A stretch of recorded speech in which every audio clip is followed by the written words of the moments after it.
if they go out of their way to crush families, to make it impossible for your kids to buy a house, getting involved in the sex lives of your children, which they are, if they do all of that, they need to lose. And at the end of all of it, when they tell you they've won, no. You can look them straight in the face and say, I'm sorry, Dad's home, and he's pissed.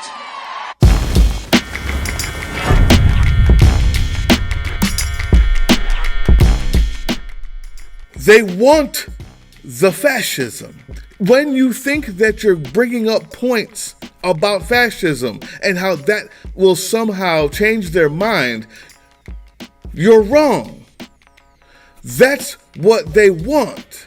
They like it. They love it. They want more of it.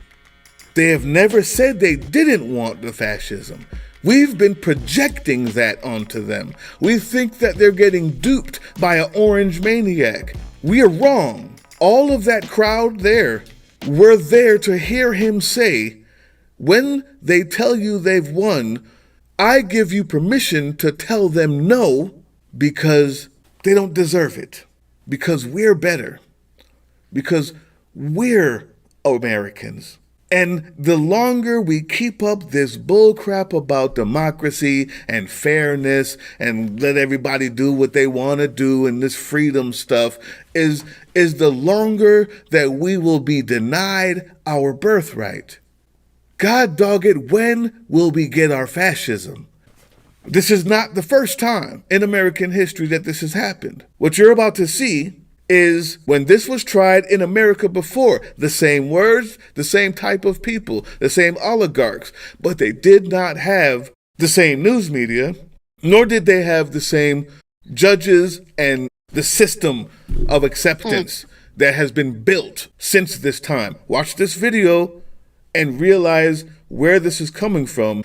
I want to make sure everybody understands that you are not mistaken. What you see there is Madison Square Garden, New York City, February 20th, 1939. This is not Germany. This is before America entered into any world war. This is New York, Madison Square Garden. Everyone you see there is an American.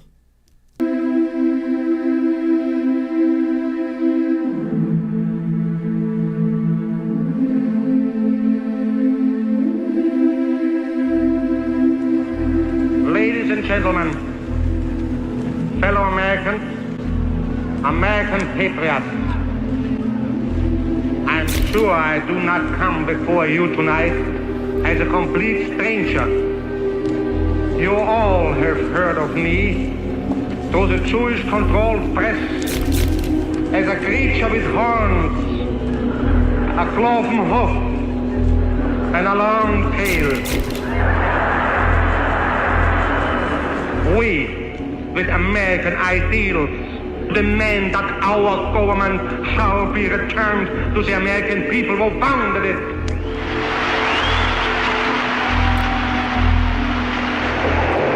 It's important that you hear these words and compare them to what you heard Tucker say and what you've heard Trump say. Demand that our government be returned to the American people who founded it. Not the other Americans, not the fake Americans, but us in this room only.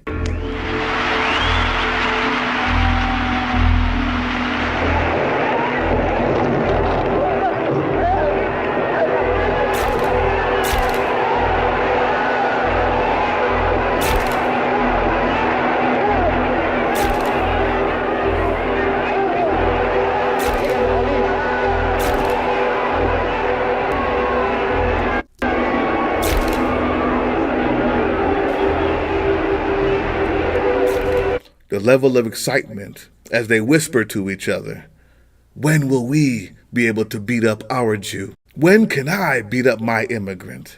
When will I be able to do like Daddy does? This is what we're here for. This is why we have the uniform on. This is not a mistake.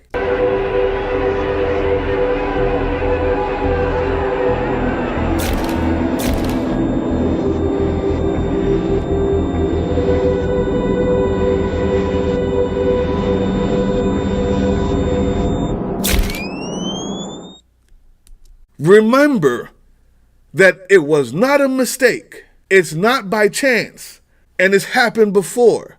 It just wasn't the type of breeding ground. It just wasn't the right moment then, because right after that, the Japanese bombed Pearl Harbor, and all Americans decided to join together again. We missed it by that much. There is nobody coming to bomb Pearl Harbor now. I tell you this because I have a short story, and it's about my life. When I joined the military, I was one of those weird people that I never saw a recruiter at my school. No one ever told me. I went and found where I could join because I found it important, because I found the idea of serving to be worthwhile. I thought back then that I was an average American in doing so. I thought that, most people may not want, the military is tough, but everybody would do it if they could. What I found while being in the military and also being out of it is not everybody joins for the same reason, and not everybody sees service, democracy, the Constitution as a good thing, because they despise the idea of people being equal. They despise the idea of people being equal. You thought that they thought it was stolen. No, they know it's not. Well, you say, well, how come they keep changing? Well, they find out that this wasn't true and they find something else anyway, because they don't need it to be stolen. They just need you to think they thought it was stolen. And I'm speaking about the people voting, not the Republican hierarchy, not the people they're voting for. They want the fascism because they don't think, have never thought, were never okay with everyone voting. They're not okay with me voting. They don't think I'm smart enough, decent enough, American enough. Even after I served. I found that out after I served. And I would serve again, because it's important to me. But there's another thing that we're going to end this with. We have a chance to be extraordinary. In the past month, I've tried to study everything since Aristotle till now. Seeing where we are politically, seeing where we are with the oligarchy and the miseducation and the burning of books. The ability to have foreigners be shunned, to have a group of people, sometimes it wasn't foreigners, but to have a group already innate to be shunned. All of the pieces are there. Every single time in history that this happened, that these pieces all came together and a Donald Trump showed up, the wrong side won. Every time. Now, I hope that's not true. But more importantly, we have polls, we have exit polls. This looks like we might win this. But in doing so, we would literally be exceptional, extraordinary, one of one in history. To have all 5 of the puzzle pieces together and the dictator with the money to do it and the oligarchy to back him and a poor enough and miseducated enough people, society, to push it through and want it and cheer for it. Every time in history that it happened, the media of the time both sides did. All the way back to the people who walked in Roman society on roads because there was no printing press. Those people had the same message every time, and every time a Caesar was born. Every time the wrong side won. We have a chance to win this time. And all the people who talk about American exceptionalism, who are beaten over the head, if you live in America, you learned it when you were in 3rd grade, how exceptional we are. Many of us who are watching this, or who do end up watching this, many people on the left, we understand that we're not that exceptional.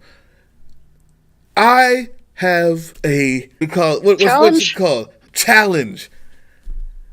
Even for the people like me who don't agree with American exceptionalism, do you understand that if we win this and make it through the aftermath of it, of that win, for the first time in American history, we will actually have a concrete, clear, plausible, and historical reason, without doubt, to say we are exceptional, historically exceptional. History says so. I challenge us at this moment. I challenge us at this moment to be the most exceptional country, the most exceptional nation that may have ever existed in the history of Earth, if we have these pieces and the dictatorship and the oligarchy and the Tucker Carlsons and the cheering sycophants, and the wrong side doesn't win. My God. That day when I went and found a recruiter to go to, because I found it to be my duty,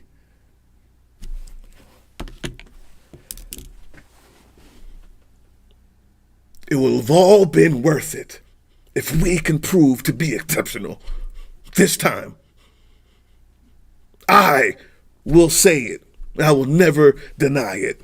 I will believe in American exceptionalism if we can overcome this moment. You can say it and mean it for the first time. What will you do? How many more people will you pick up? How many more people will you pick up between now and the 5th?